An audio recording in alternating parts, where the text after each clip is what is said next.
గౌరవ్ గాంధీ అనే కార్డియాలజిస్ట్ 41 ఏళ్ల సంవత్సరంలోనే సడన్గా హార్ట్ అటాక్ గురై చనిపోవడం అనేది ఒక విధంగా అందరినీ దిగ్భ్రాంతికి గురిచేస్తోంది, బాధ కలిగిస్తోంది.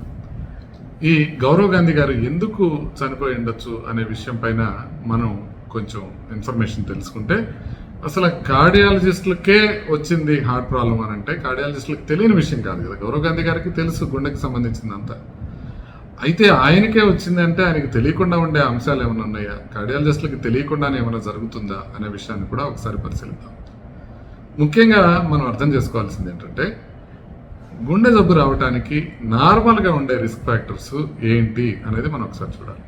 ఈ నార్మల్గా ఉండే రిస్క్ ఫ్యాక్టర్స్ ఏంటంటే బీపీ కానివ్వండి, షుగర్ కానివ్వండి, స్మోక్ కానివ్వండి, ఫ్యామిలీలో హార్ట్ ప్రాబ్లం ఉండటం కానివ్వండి, ఊబకాయం ఉండటం కానివ్వండి, వ్యాయామం సరిగ్గా లేకపోవటం కానివ్వండి, ఆహారం తక్కువ తినటం కానివ్వండి, వీటిల్లో కార్డియాలజిస్టులు అందరూ ఖచ్చితంగా జాగ్రత్తగానే ఉంటారు. అంటే షుగర్ కానీ, బీపీ కానీ, లేకపోతే ఇలాంటివి ఏమన్నా ఉంటే ఈజీగా కంట్రోల్ చేసుకోవడం, కొలెస్ట్రాల్ ఎక్కువ ఉన్నా కూడా ట్యాబ్లెట్ తీసుకొని కంట్రోల్ చేసుకోవడం, తర్వాత మనకి అదేవిధంగా స్మోకింగ్ హ్యాబిట్ అలవాటు చేసుకోకుండా ఉండటం, ఆల్కహాల్ పరిమితంగా తీసుకోవడం, ఇవన్నీ చేసుకుంటారు. అంటే ట్రెడిషనల్ రిస్క్ ఫ్యాక్టర్స్లో కార్డియాలజిస్టులు బాగానే మిగతా వాళ్ళకన్నా కంట్రోల్ చేసుకుంటారు. అయితే కొన్ని రిస్క్ ఫ్యాక్టర్స్లో మాత్రం ప్రజల కన్నా కూడా కార్డియాలజిస్టులు వరస్ట్గా ఉంటారు. అవేంటి అనేది మనం ఒకసారి చూద్దాం. ముఖ్యంగా నిద్రపోవడం అనేది కార్డియాలజిస్టులు అందరూ యూనిఫామ్గా తక్కువ నిద్రపోతాం. కారణం ఏంటి అని అంటే, నేను ఇంతకు ముందు ఒకసారి ఏం చెప్పానంటే, నార్మల్గా అందరూ పడుకునేటప్పుడు ఫోన్ వాల్యూమ్ తగ్గించడమో, మ్యూట్లో పెట్టుకోవడమో చేసి పడుకుంటారు. కార్డియాలజిస్టులు ఏం చేస్తామంటే పడుకునేటప్పుడు వాల్యూమ్ ఫుల్ పెట్టుకొని పడుకుంటాం. ఎందుకంటే ఏదైనా ఎమర్జెన్సీలో ఫోన్ కాల్ వస్తుందేమో, వచ్చినప్పుడు మనం అటెండ్ కాలేకపోతే ఎలాగన్నా భయంతో.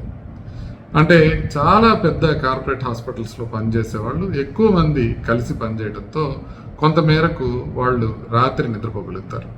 కానీ వాళ్ళు కూడా ప్రాబ్లం ఏమవుతుందంటే, ఎంత పెద్ద కార్పొరేట్ హాస్పిటల్ అయినా, ఎంతమంది కలిసి పనిచేసినప్పటికీ కూడా మన పేషెంట్కి ఏదైనా ప్రాబ్లం వస్తే మనం ముందుండాలి. కాబట్టి నిద్రపోవడం అనేది ఖచ్చితంగా మిగతా నార్మల్ పీపుల్తో కంపేర్ చేసుకుంటే కార్డియాలజిస్టులకి తక్కువగా ఉంటుంది. అదేవిధంగా ఒత్తిడి అనేది, మానసిక ఒత్తిడి అనేది కార్డియాలజిస్టులు ప్రతి వాళ్ళకి చెప్తాం, మానసిక ఒత్తిడి మంచిది కాదు, మానసిక ఒత్తిడి ఉంటే మనకి హార్ట్ అటాక్లు వచ్చే అవకాశం పెరుగుతుంది అనే విషయం మనం అందరికీ చెప్తూ ఉంటాం. కానీ కార్డియాలజిస్టులకి మానసిక ఒత్తిడి అందరికన్నా అధికంగా ఉంటుంది. ఎందుకంటే మేము చేసే ప్రొసీజర్స్ కానివ్వండి, లేకపోతే మేము చూసే పేషెంట్లు కానివ్వండి, పోవడం అనేది ఖచ్చితంగా మిగతా నార్మల్ పీపుల్తో కంపేర్ చేసుకుంటే కార్డియాలజిస్టులకి తక్కువగా ఉంటుంది. అదేవిధంగా ఒత్తిడి అనేది, మానసిక ఒత్తిడి అనేది కార్డియాలజిస్టులు ప్రతి వాళ్ళకి చెప్తాం, మానసిక ఒత్తిడి మంచిది కాదు, మానసిక ఒత్తిడి ఉంటే మనకి హార్ట్ అటాక్లు వచ్చే అవకాశం పెరుగుతుంది అనే విషయం మనం అందరికీ చెప్తూ ఉంటాం. కానీ కార్డియాలజిస్టులకి మానసిక ఒత్తిడి అందరికన్నా అధికంగా ఉంటుంది. ఎందుకంటే మేము చేసే ప్రొసీజర్స్ కానివ్వండి, లేకపోతే మేము చూసే పేషెంట్లు కానివ్వండి, నిమిషాల్లో లేకపోతే సెకండ్స్లో మేము తీసుకున్న నిర్ణయాల వలన బతకచ్చు, లేకపోతే చనిపోవచ్చు.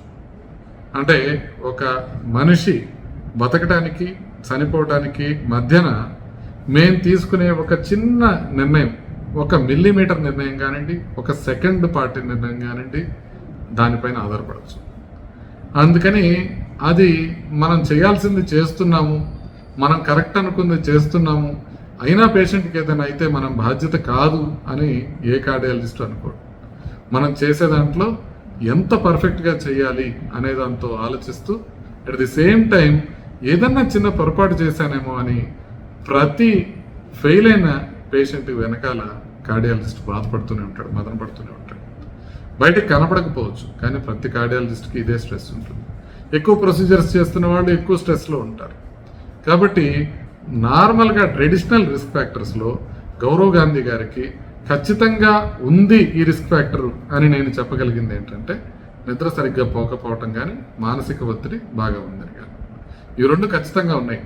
ఇక ఆయన వ్యాయామం చేసేవాళ్ళని నేను అనుకుంటున్నా, చేశారా చేయలేదా, మిగతా హ్యాబిట్స్ ఏమైనా ఉన్నాయా, రేర్గా స్మోక్ చేసే కార్డియాలజిస్టులు కూడా ఉంటారు, ఉపకాయంతో ఉండే కార్డియాలజిస్టులు కూడా ఉంటారు, అలాంటివి కూడా ఉంటాయి. కానీ బట్ యూజువల్గా కార్డియాలజిస్టులు అందరూ ట్రెడిషనల్ రిస్క్ ఫ్యాక్టర్స్ని ఎంత మాత్రం కంట్రోల్ చేసుకోగలమో అంతవరకు కంట్రోల్ చేసుకుంటారు. ఇకపోతే నాన్ కన్వెన్షనల్ రిస్క్ ఫ్యాక్టర్స్ కొన్ని ఉంటాయి. ఇవి కార్డియాలజిస్టులుగా మేము ఉన్నప్పటికీ కూడా మాకు తెలియని విషయాలు. అంటే జన్యు సంబంధమైన కారణాలు. మనకి మనం ఎంత మెడిసిన్స్ చేసినా కూడా, మనం ఎంత రిస్క్ ఫ్యాక్టర్స్ కంట్రోల్ చేసినా కూడా మనం హార్ట్ అటాక్ వచ్చే అవకాశాన్ని 90% మాత్రమే మనం కంట్రోల్ చేయగలుగుతాం. ఒక 10% అవకాశాన్ని, హార్ట్ అటాక్ వచ్చే అవకాశాన్ని మనం పూర్తిగా నార్మలైజ్ చేయలేం. కాబట్టి 90% మనం ప్రొటెక్ట్ చేసుకోగలిగినప్పటికీ కూడా 10% మనకి తెలియని రిస్క్ ఫ్యాక్టర్స్ కానీ, మనం రిస్క్ ఫ్యాక్టర్స్ కంట్రోల్ చేయలేనివి కానీ, అంటే ఫర్ ఎగ్జాంపుల్ జెనెటిక్ ఫ్యాక్టర్స్ ఉన్నాయి. మనకి తెలుసు జెనెటిక్ ఫ్యాక్టర్స్ ఉండటం అంటే హెరిడిటరీ వేరు, పేరెంట్స్కి ఉండాలనే లేదు. పేరెంట్స్కి లేకుండా నాకు మాత్రమే జన్యు సంబంధంగా ఎక్కువ హార్ట్ అటాక్ వచ్చే ఛాన్స్ ఉండొచ్చు. అలా ఉన్న వాటిని మనం కంప్లీట్.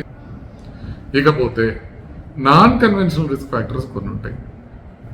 ఇవి కార్డియాలజిస్టులుగా మేము ఉన్నప్పటికీ కూడా మాకు తెలియని విషయాలు, అంటే జన్యు సంబంధమైన కారణాలు. మనకి మనం ఎంత మెడిసిన్స్ చేసినా కూడా, మనం ఎంత రిస్క్ ఫ్యాక్టర్స్ కంట్రోల్ చేసినా కూడా మనం హార్ట్ అటాక్ వచ్చే అవకాశాన్ని 90% మాత్రమే మనం కంట్రోల్ చేయగలుగుతాం. ఒక 10% అవకాశాన్ని, హార్ట్ అటాక్ వచ్చే అవకాశాన్ని మనం పూర్తిగా నార్మలైజ్ చేయలేం. కాబట్టి 90% మనం ప్రొటెక్ట్ చేసుకోగలిగినప్పటికీ కూడా 10% మనకి తెలియని రిస్క్ ఫ్యాక్టర్స్ కానీ, మనం రిస్క్ ఫ్యాక్టర్స్ కంట్రోల్ చేయలేనివి కానీ, అంటే ఫర్ ఎగ్జాంపుల్ జెనెటిక్ ఫ్యాక్టర్స్ ఉన్నాయి. మనకి తెలుసు జెనెటిక్ ఫ్యాక్టర్స్ ఉండటం అంటే హెరిడిటరీ వేరు, పేరెంట్స్కి ఉండాలనే లేదు. పేరెంట్స్కి లేకుండా నాకు మాత్రమే జన్యు సంబంధంగా ఎక్కువ హార్ట్ అటాక్ వచ్చే ఛాన్స్ ఉండొచ్చు. అలా ఉన్న వాటిని మనం కంప్లీట్గా నార్మలైజ్ చేయలేం. కాబట్టి ఇలా మనకి డిఫరెంట్ రిస్క్ ఫ్యాక్టర్స్, మనం కంట్రోల్ చేయలేని రిస్క్ ఫ్యాక్టర్స్ కొంతమేరకు ఉంటాయి. అట్లాగే కొన్ని జన్యు సంబంధమైన కారణాల వల్ల హార్ట్ అటాక్ రాకుండానే సడన్ కార్డియాక్ డెత్ వచ్చే అవకాశం ఉంటుంది. లాంగ్ క్యూటీ సిండ్రోమ్ కానీ, బ్రుగాడా సిండ్రోమ్ కానివ్వండి, ఇలాంటివి ఛానలోపతీస్ అంటారు, హెరిడిటరీ ఛానలోపతీస్ అంటారు. ఇలాంటివి ఉన్నా కూడా, కార్డియాలజిస్టులకు ఉన్నా కూడా అవి బయటపడే అవకాశం తక్కువ. అంత కార్డియాలజిస్టులు అయినంత మాత్రాన వాళ్ళు ఎక్కువ పరీక్షలు చేయించుకుంటారు అనుకోవద్దు. నాకు తెలిసిన కార్డియాలజిస్టులు ఎవరు రెగ్యులర్గా పరీక్షలు చేయించుకోరు. వాళ్ళు అంటే మా పక్కనే ఉంటుంది ట్రెడ్మిల్ కానీ, ఎక్కువ కానీ. అట్లనే మేము రోజు పోయి పడుకొని చేయించుకోవడానికి ఉండదు, ఎందుకంటే పేషెంట్స్తో బిజీగా ఉంటాము అని మేము చెప్పుకునే కారణం వల్ల. అందుకనే డాక్టర్స్ ఆర్ వరస్ట్ పేషెంట్స్ అని చెప్తూ ఉంటారు. కార్డియాలజిస్టులు ఏమి ఎక్సెప్షన్ కాదు. మేము చెక్ చేసుకోవడం కానివ్వండి, మా హెల్త్ని మేము టైం తీసుకోవటం కానివ్వండి, టైంకి తినటం కానివ్వండి, శుభ్రంగా నిద్రపోవటం కానివ్వండి, మానసిక ప్రశాంతత ఉంచుకోవటం కానివ్వండి, ఇవన్నీ కార్డియాలజిస్టులకు తక్కువే ఉంటాయి. అసలు డాక్టర్లే యాజ్ ఎ హోల్ మిగతా సమాజం కన్నా తొందరగా చనిపోతుంటారు. కార్డియాలజిస్టులు కూడా దానికి ఎక్సెప్షన్ కాదు. కాబట్టి అంత మాత్రాన గౌరవ్ గాంధీ గారు ఇప్పుడు దాకా చెప్తూ వచ్చిన విషయాలు ఏ విధమైన అవాస్తవాలు కాదు. అంటే ఏ విధంగా మానసిక ఒత్తిడి తగ్గించుకోవాలి, ఏ విధంగా బరువు తగ్గించుకోవాలి, ఏ విధమైన ఆహారం తీసుకోవాలి, ఏ విధంగా ఎక్సర్సైజ్ చేయాలని ఆయన చెప్పినవన్నీ అక్షర సత్యాలే. కాకపోతే ఆయన ఎంతవరకు పాటించగలిగారు, ఒక కార్డియాలజిస్టులుగా మేము అన్నీ పాటించగలిగిన అవకాశం ఉందా లేదా అన్న విషయం మాత్రమే మారుతుంటుంది. కాబట్టి గౌరవ్ గాంధీ గారి మరణం గురించి మనం అన్ని జాగ్రత్తలు తీసుకున్నా చనిపోవచ్చు కాబట్టి జాగ్రత్తలు తీసుకోకూడదు అని కాదు మనం అర్థం చేసుకోవాల్సింది. మనం అర్థం చేసుకోవాల్సింది ఏంటంటే, కొన్ని మన చేతిలో ఉండవు, కానీ మన చేతిలో ఉన్నవన్నీ మనం పాటిస్తే కనుక మనకి హార్ట్ ప్రాబ్లం వచ్చే అవకాశం 90% వరకు తగ్గుతుంది. నమస్తే.